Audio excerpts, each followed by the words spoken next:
his wedding ring. Fuck. Yeah. All right, let's start. That seems like as good a place as any. Yeah, that's a good introduction to our brand. It's just I hit record and that happens.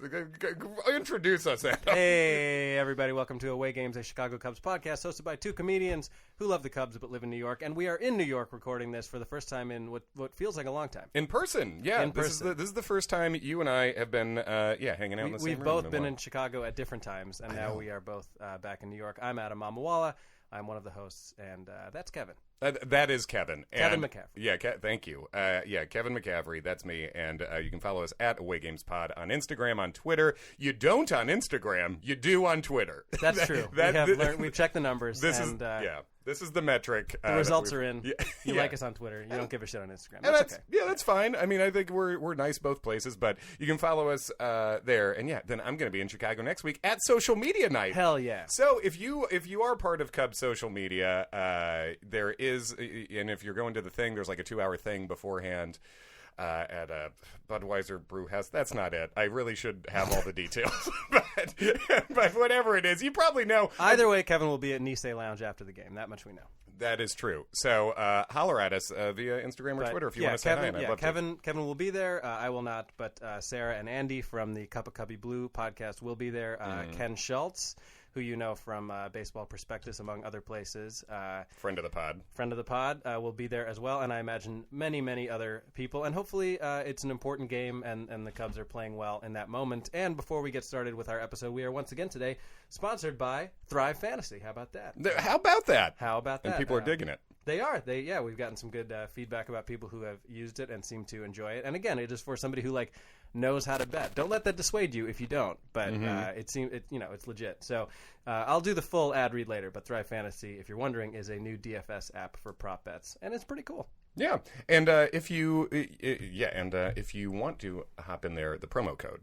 Oh, of course, yes. If you use promo code AWAYGAMES, you will get a bonus $10 with your first deposit of $10 or more. Mm-hmm. Yeah. So there we go, Adam. It's been kind of a big week for Cubs stuff. It's been big in ways, mostly bad and very recently good. Right. We're recording this on Tuesday, and that means that we are in a good mood because Nico time, baby. We're in the Nico era, which is one game in. He had a Starlin Castro-esque opening to his career. It was glorious. So right now we feel, I guess, okay, but it was a rough and frustrating weekend. The last time we recorded this pod was we were feeling good. The Cubs had just won a couple against the Mariners, and then had a rare off day. And very rare, only one more. Yeah, and looked great on Thursday in Milwaukee, and then for the rest of the weekend, new candidate for worst game of the year for sure on Saturday. I mean, even compared to the other Miller Park games this year, that was pretty brutal. First of all, Cubs this weekend. You blew it! I got it. We got the sound effect board. It's got to be. He has other ones, but he really likes to use that. That one, unfortunately, is very usable lately. I also, The fuck are you doing? Honestly, this whole weekend, what is going on? So I was in New Orleans this weekend, and I tried to mental health check out. I was watching. I was keeping up on game day, but the only game I watched any of was at dinner with some of my very good friends. Was I caught basically Anthony Rizzo taking that great bases loaded walk against Hader, and then etc. Not great stuff. So tell me to explain, do the Saturday for us, the new worst of the year. Well, yeah. I mean, that was the game. I'm trying to one of them. Yeah. I mean, now was that the game that Darvish started, or am I losing track? Yeah, Darvish was Saturday, I believe, right? Yeah, and he looked great, but he was on a pitch limit, so he was. They said no more than 5 innings or 75 pitches, and I think he got through 5 at 72. Wanted to pitch the 6th, and they said no, we don't want to risk you hurting your forearm again. I get it, which I get, but we really need these games. Yeah. And, it's 1-1 going into the late innings, and in comes Hader.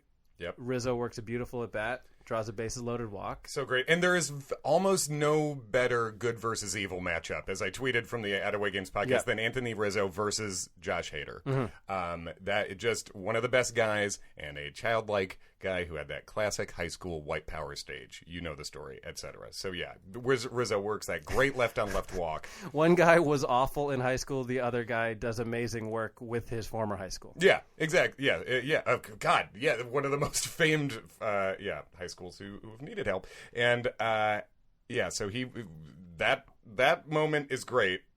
Cubs need a few outs to win. And then, but also don't forget that it's still bases loaded, 1 out.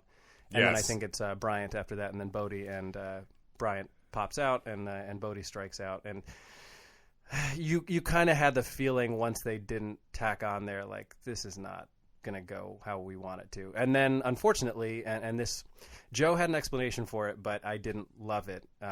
He brings in Phelps, and Phelps immediately gives up a home run to tie the game. And this happened, I feel like, because the Cubs led in every game this weekend. Yeah. And it was the kind of feeling where, like, every time they had a lead, it felt like they immediately gave it up. Like, even this Sunday, and we'll finish talking about Saturday, but, like, they, after the crazy incident with Russell getting hit in the face, they score 3 runs. It feels like they have all this momentum and immediately cough it up. Yeah. I mean, the next, I think it was that bottom of the inning that they gave up 5, or if not that, maybe the inning after. And so, Phelps gives up a game-tying home run to Grandal. And in the bottom of the 9th, it just kind of... do you pitch to Yelich there? I mean, do you pitch to Yelich ever, yeah. almost? I mean, Yelich is an incredible story. Everyone kind of knows the deal, but it's just like this guy had such an otherworldly year last year, beat out Javy for the MVP, which I think makes sense. Obviously, we love Javy, but Yelich had an incredible year. I did not expect him to get better. And this power, his home run output, now granted the change in stadium from Milwaukee, where another fun thing, that Yelich has been so much better at home. He's been incredible. He's been good. He's been really good overall.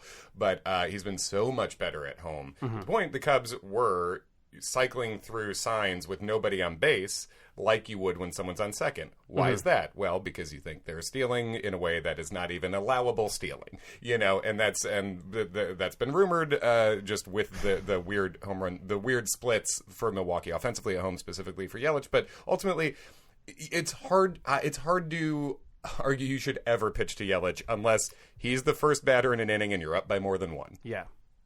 And it was a game that the Cubs should have won. I mean, the first 2 games, on Thursday, the Cubs looked really good. Schwarber hits the gigantic grand slam, not only in terms of importance, but just a massive shot. Kyle Schwarber's good. He is. Sorry if this offends. He is. He's he good. gets hits after hitting himself in the nuts. So if you want any better rubric for what is good, that's what happened yesterday. Yeah, we're jumping all over the place. The guy's up to 35 bombs. Yeah. He's. But he could very, very much get to 40. I mean, it would take a nice few weeks. But. He's been locked in for a month and a half, and in a way that seems that seems repeatable. But but no, I mean, the first 2 games were lopsided one way and the other. Friday the Cubs just couldn't seem to muster any offense at all. But I mean, the issue with a 4-game series is that you really, at the very least, you need to split it, because even if the Cubs go in there and split, which would not have been what you're hoping for, then the Brewers gain no ground on you. Right. They lost a series at home to the Brewers and on the road to the Brewers, and they really had a chance to put their foot on the throat of Milwaukee. Same thing happened last year with Milwaukee. And they single-handedly let Milwaukee back into the race. Yep. And now, after yesterday's game, Milwaukee is the Cubs' is right behind. Milwaukee is the team directly behind the Cubs. Yeah, for that Milwaukee and second Arizona, I think, are both like 2.5. Right there. Yeah, and Arizona came out of freaking nowhere. I really don't understand how Arizona's that good, but they have been. I mean, they lost Goldschmidt in the offseason. Yep. They lost Corbin. Ketel Marte, man. Ketel Marte is something. Yeah, that guy's good. He's like the best player in baseball that most casual fans have never heard of. Yeah, totally. He's extremely fast, got a ton of power, and plays a bunch of positions. He's an exciting guy in Arizona. Yeah, so it was a really bad weekend, and it is just talking about how last time we recorded this podcast, a new episode every Wednesday. Last week we were happy again. The week before that we were despondent. It really just shows you how fast baseball changes in a week. It totally doesn't. And again, the Cardinals. I mean, thankfully they lost once over the weekend, but I mean, Flaherty is going full 2015 Arrieta right now. Yeah. He's just not giving up runs ever. Mm-hmm. And the Cardinals are kind of going second half Cubs of 2015, where you just go when the Cubs won whatever it was, 15 out of 16 or something. Yeah. They're just not losing anymore, and the Cubs are 4 games back, and there's 7 head to head in the last 10 games of the year. The division's not gone, but the Cubs don't feel like the best team in the division right now, and especially with all the injuries going on. So yeah, that really hurts a lot. And my mindset is. It's almost the way you like when I used to watch basketball a lot. I would have this mindset of like if it's a single digit deficit going into the fourth quarter. Yeah, I feel like there's a shot. Right. That's how I feel with the Cubs right now. Where like they're 4 back with I think 19 to go for them and maybe 20 to go for the Cardinals. Right. Or actually no, they probably have an even amount because they're exactly 4 back. But in any case, they're 4 back right now with like 19, 20 games left. If they can go into that final 10 games in which they face the Cards 7 times back. If they've made up like 2 games by then, right? I feel like there's a shot. And if they can go into that final weekend, albeit in St. Louis, with an ability to like if they're 2 back that final weekend, you still feel like there's like an outside shot. But right. It doesn't. I would be lying if I said that I really believe that they're going to win the division at this point. Well, and reasons for that include their own bumbling in stretches throughout this year, but also now we've had Kris Bryant, who's been playing too hurt for too long and still has not been DL'd. They're just sitting him, right? Excuse me, IL'd. I think so. Yeah. I can't. I would love to hear from fans of other teams. Does your team suck at using the IL to the degree that the Cubs do? I would be surprised if they do, and that's another thing I would like to see Cubs beat reporters actually ask Theo, actually ask Joe, why aren't we using the IL for a player who's going to be gone 7 or 8 days anyway? Right.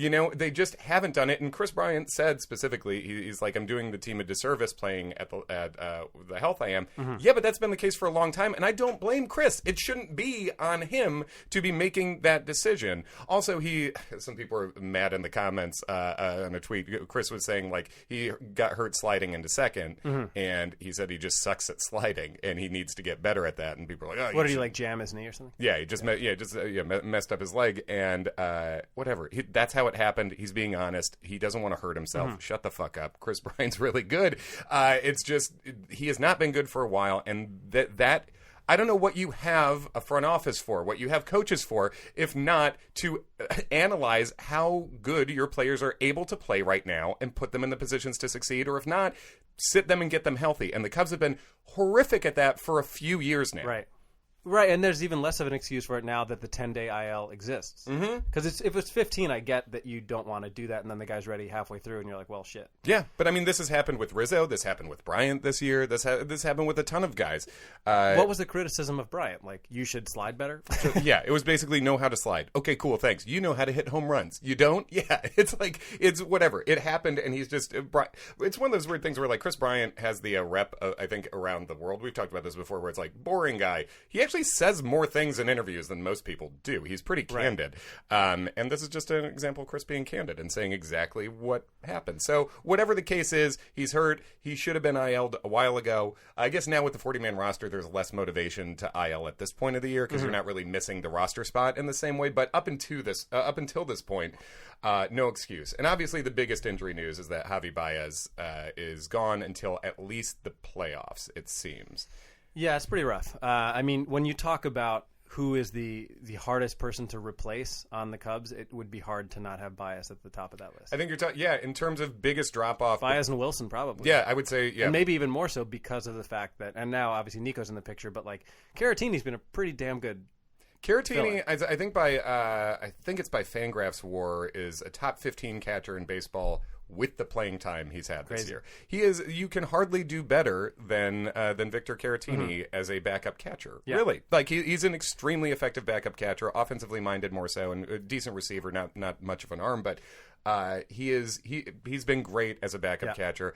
But yeah, I think you're right. Wilson, and then losing Javy, the drop off from that to whoever we're replacing them with are the biggest. Even though it's like, obviously Rizzo at first is a guy who I think is taken for granted a lot, but that's also a thing where you can put Ian Happ there, you can put Schwarber. You lose a lot defensively, and I think that's what the big issue is right now, is that because of KB's injury, because of Baez being out, possibly for the rest of 2019 in general, you're looking at an infield where you've got, Hoerner looked great at short last night, but until he was called up, you're talking about Russell at short, who is like fine, but makes seemingly a throwing error every game. 3 in a row. 3 games in a row he made throwing errors, and it's just he's always a guy who the defensive metrics were great on, and it's just you'd see that arm and it just didn't feel like a shortstop's arm, which feel doesn't mean anything, but it seems like he's regressed as he has in almost every part of the game. He's not making those throws anymore. And then I was just going to say, and then the other people that you have to mix and match with to fill in third base and second are Bodie, Happ, Zobrist, Robel, and Kemp, none of whom are plus defenders. No, and Bodie's really the only one who could conceivably play shortstop. And even that, that cost the Cubs a game in Philly. Yeah, you're not, and one game would be really nice right now. These are the things. There are so many of those games, and I know every team has those games. I'm sure the Cardinals can be like, well, if Flaherty didn't get picked off a second, you know what I mean? Totally, we all have those games, but yeah. It seems like the Cubs have an outsized number of those games this year. I think that is the case. Obviously, Craig Kimbrel down again. Another one. The fact that we're not even talking about that tells you how many injuries the Cubs have. You have several All-Stars down. You have 3 All-Stars down. You have 1 National League MVP. You have possibly the second greatest closer of all time, and you have an MVP runner-up that just aren't available for your team right now. Yep. And this team has a lot of problems with roster construction, but that's not one of them. You're not going to lose 2 MVPs and a Hall of Fame closer and not feel that. Right. But yeah, but it's a bad, and really what has helped keep this team afloat to the degree that they are floating is that Kyle Schwarber has been hot as hell. Nicholas Castellanos has been hot as hell. Even come back down to earth a little bit. This guy is really fun and a really good fit on this team. He's a good mix of offensive profile. A contact guy, power guy. He doesn't get on base as much, but he's a great addition to this specific mix of offensive players, as is. And before we get into the fun stuff to talk about, should we want to give our friends the full shout out before we get to happy news? Sure. Once again today we are sponsored by Thrive Fantasy. Thrive Fantasy is a new DFS app for prop bets. They have streamlined the drafting process and eliminated the need to do unnecessary hours of research by using only top-tier athletes. So instead of the traditional salary cap format, you build your lineup around a list of prop bets. Basically, each unique prop has an over and under point value assigned to it, and you will be rewarded that point value if that prop is correct. And you can use promo code awaygames. We'll post the link to Thrive Fantasy, and you will get an instant $10 bonus when you make your first deposit of $10 or more. Hell yeah. Go get Fantasy. it. Yeah, Thrive Fantasy, promo code awaygames. One more thing before we get into the fun stuff. Go ahead. Regarding Russell. Didn't really hate seeing him get hit in the ribs. Definitely hate seeing him get hit in the face. I totally. Everyone knows we don't like Edison Russell as a person and don't want him on this team anymore. But getting hit in the face isn't cool. That's not just... to be clear, we don't think Addison Russell is a good person, but we don't want him to be dead or maimed. We're not psychopaths. I mainly want him... Yeah, we're not... Addison Russells, if you will. We are. That's good. Thank you. We would like to see Addison Russell not on the field for the Cubs. Right. That is it. But we'd rather we're not in that manner. But I want to echo something that Andy and Sarah were talking about on their latest episode that I completely agree with, and it's kind of inexcusable. There is absolutely no reason he should have stayed in that game. Yeah. That happens way too much. And that happened, I remember in spring training, the Cubs played the Red Sox. And I want to say it was Pomerantz. I think he was still on the Sox at that time. I may be wrong. But in any case, or Porcello or somebody like that, got hit in the head with a line drive in a spring training game. Oh, yeah. And stayed in the game. Right. In spring training. Yeah. Do people, we know enough about head injuries and how that happens where, you can get hit in the head and the adrenaline is going and everyone thinks you're fine, and then all of a sudden you collapse in the dugout or something. It's really not worth it. I mean, look at it's a weird reference to make, but Liam Neeson's wife, Natasha Richardson, she hits her head skiing and is like, "Oh, I'm good," and then she's in the lodge and just falls over. It's really it's amazing with with everything that we've talked about in the NFL that seemingly is not translated to baseball. I don't and get it's, it. Right. And it does seem like that's a more than Cubs problem because, as you said, the Red Sox were doing that. Yeah, and that's yeah, like, yeah. especially we're in spring training when guys will leave a game early because they have a tea time. You know what I mean? Like, just spring training doesn't matter for veterans. And, Really. and like drinking tea, not even playing golf. Yeah, actual having tea and a cucumber sandwich with a British visitor. They will leave early to do that. So the eyes have it. The eyes have it. Yeah, they put on a powdered wig and they leave the game and go vote. But yeah, they it's related to how the Cubs have mishandled injuries of all kinds this whole year. But so it's not surprising they mishandled that again. But it's a new way to mishandle, and it just seems like they do this all the time. And I can't understand how a theoretically smart didn't even mean to put Theo in that word, but theoretically smart organization can be this consistently bad at this. And I would like the beat reporters to ask that fucking question to these people and have them explain. Do you really think we're just misseeing this? That you guys, I don't understand any of that. Right, and I will small bone to pick, though I love the man. I had the misfortune of listening to that game on the radio as I was heading back from Boston on Sunday. Yeah, and I'm not exaggerating when I tell you that Pat Hughes went on for 2 full innings about how courageous Addison Russell was. That's weird. Like over the top. I've never seen such a display of courage. That's weird. It's the wrong use of courage. It's also not to be encouraged, really. Yeah, that's unfortunate. Yeah, Come I mean, on, Pat. I get that, like, you know, getting hit in the face and then staying in the game and stealing a base and scoring is like one of those things that's like, wow, what a tough guy. It's classic But, like, baseball storyline kind of. Yeah, classic right, like sport. meathead bullshit. Right. But yeah, I could do without the ebullient, you know, right. complimenting of Russell. The lionizing of that. It's like, I mean, yeah, good on him for playing hard still in the game, but yeah, that does seem a bit over the top. All right, let's talk about Addison. What now? When the Lord closes on Addison Russell, sometimes he opens a Nico Hoerner, and that is the most exciting thing that's happened in a while. I'm all in on adding players to the Cubs whose first 3 letters of their name are NIC because it has worked quite well in the past few months. That is a good call. That really the 2 biggest additions, seemingly, and we're 1 game into the quote unquote Nico Hoerner era. Who don't like? Let's not go nuts. Well, we can go nuts today, but you know, like he had an incredible first day. Yep. He seems particularly fun, and it's really exciting to see these guys come up when Nico Hoerner has mainly existed for most of us, unless you're a real prospect head. He's mainly existed, which you are, but I am, but yeah, but.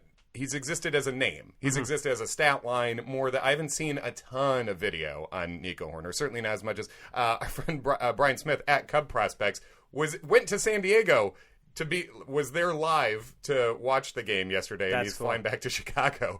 Awesome. But follow, I mean, I'm sure you do, but follow at Cub Prospects. And Michael Ernst, too, another very good prospect writer. These guys know, and Ernst said that, he was saying Nico was ready in spring training. Not that he would necessarily dominate, but that he was ready to be a major leaguer. And it seemed, and Nico is the first player of that draft class to make the major leagues. Of anyone drafted, anyone, from any team, any round. He's the first player to make the major leagues, and I think that tells you as much about his personality as his baseball actual ability. He's a guy who the Cubs said basically the reports on this guy were character off the charts kind of guy. And man, he's so in terms of fun. Character above replacement, we're talking about a real improvement. Character above replacement, yeah. Going Nico over Addison seems to be at this point quite a gain in F WAR. And did you hear the anecdote about how he reacted when he was called up? Yeah. So yeah, Jason McLeod said that I guess he was the one to call Nico and give him the news, and that Nico was sitting on the couch with his, I think, mom and sister, I believe, watching the Cubs or watching the end of the Cubs game. And McLeod said, "Hey man, we need you in San Diego," and there was like no audible reaction, and then he just said, "Let's do this." Yeah, Nico's just like, I ain't scared of you motherfuckers. He's rolling in. He ain't scared of anybody. Bernie Mac cost the Cubs Game 6 of the NLCS. So that's true. Rest in peace, but we're a little upset still. Yeah, maybe we'll ban his soundbite. You do not say champions when you sing the song. No, that's It's another mistake organizationally. But Nico comes up. So what we're looking at in Nico Hoerner is shout out to Anthony Rizzo, because all the shit people been giving Addison Russell for the off-target throws this past week, Nico would have had 2 errors if he wasn't throwing to Anthony Rizzo. And then it's a little bit different of a story. The offensive side still would have been there. But we'd be saying, oh, is he able to play defensive shortstop? Anthony Rizzo almost died, like diving into the first every baseline. Year on I'm that. so worried that someone's gonna step on his hand. And actually, I give credit to, I think it was Myers who hit that, like, for kind of jumping over Rizzo and not even touching the base. bat, So great debut, but I am going to use this as a brief moment for Anthony Rizzo appreciation, because that would have been an average first baseman there. Nico has 2 throwing errors in the first half of the game. So if that's Jose Martinez over there. Yes, exactly. That's you're looking at 8 errors. Yeah, those are in the dugout. That's 4 bases. It's a different game. So, but what Nico did was, he made the plays. He ultimately made all the plays he needed to make, and a couple of them were pretty sexy plays. And that spinning throw that Anthony did save him on was a really fun looking play. The footwork is beautiful. Yeah, and you can tell the guy has very above average speed. He's a really purely fast. Listen, runner. I know there was a slight misplay by our boy Martini in the outfield, but like, when you have a triple on a ball hit down the left field line, you are fast. Yeah, and as you see there was an angle they showed on the replay that was pretty good, sort of like off to the right from the catcher's perspective, back into the right of the catcher, looking back forward and to the right. Yes, and he and you could see him coming around, like busting it out of the box, and basically he slowed a little bit as he rounded second because he was breathing down the neck of the next runner so hard. Got in there with a triple, classic Cub debut, hitting a triple. Tongue out, smiling as he slides in. Yeah, that I think obviously he had a bloop single for his first hit, and then had that triple, and then a single up the middle later, which is I think a pretty good representation of this guy's offensive skill set. High contact, doesn't walk as much as you'd like to, but a high contact bat, kind of like Castellanos. But the most notable thing, above the 4 RBIs, everything else, was this guy stands out to watch on a field in a fun level. I think our friend Ken Schultz at Ken Schultz _, commented on the fact that like it's basically like he knew he was replacing Javy, so he had to bring the fun above replacement level. And the wagging of the tongue, basically Michael Jordan. Is that what the F and F4 stands for? Yeah, fun. Now it does. He had the friggin' Michael Jordan tongue out going into third base. Just watching how smiley and laughy he was talking to Ben Zobrist on the field after plays. Yeah. And smiling at first. This guy's comfy. Like, he's having fun. He's not too comfy. He's excited, comfortable. Totally. And I mean, just talk about a dream scenario for a guy who's from California, he played at Stanford. At Stanford, yeah. So to get called up, and there's a very specific series of unfortunate events that led to him being called up. Lemony Snicket ass. Yeah. But, I mean, he gets called up to a series in California and have people chanting his name. Yeah. It's crazy. Nico chant at the end. And in the interview afterwards, I don't know if you saw, but he was talking about the game, and they asked, like, was it like any other game? He's like, no, of course not. Yeah, of course, absolutely not. Yeah. Like, Well, and the other thing that's, I mean, obviously all of last night was about Nicomania, as it should have been. But one of the things that I loved most about that game is that the Cubs go up 3-0 early. Then they look like they're about to get a double play, and Zobrist throws it away.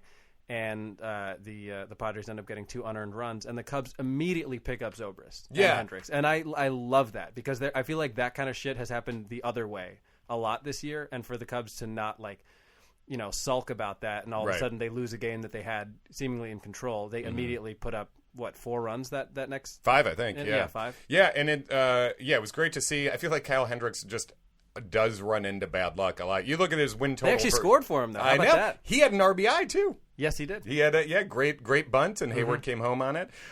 Fingers crossed Hayward maybe becoming not awful offensively again. Went into a horrific, as bad as we've ever seen Jason Hayward slump for a month.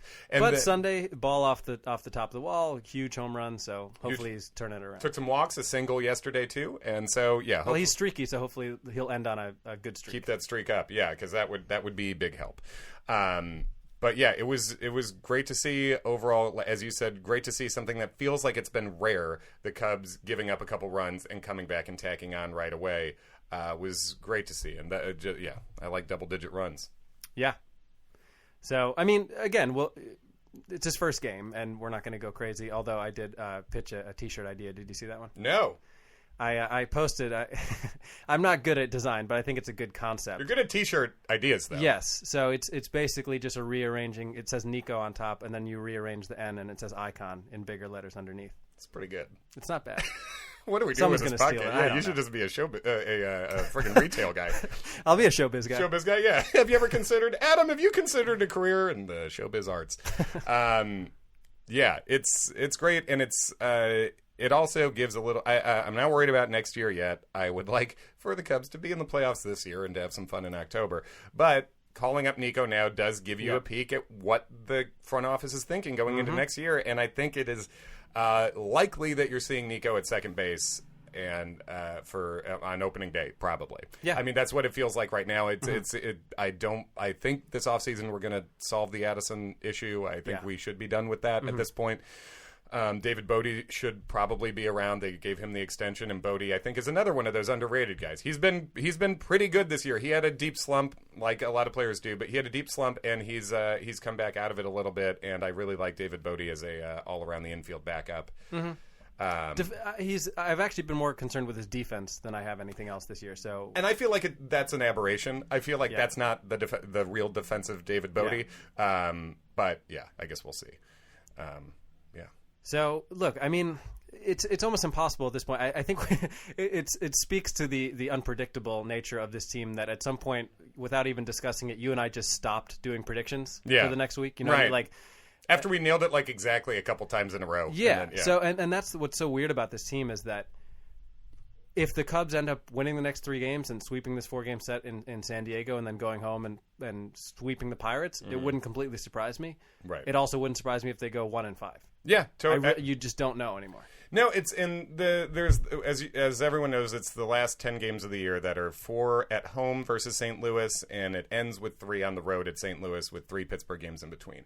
But I think what we're going to see whether that's even an exciting run at all is going to be decided over this next run of schedule, which is games every day, including flying from San Diego to Pittsburgh and then playing that day.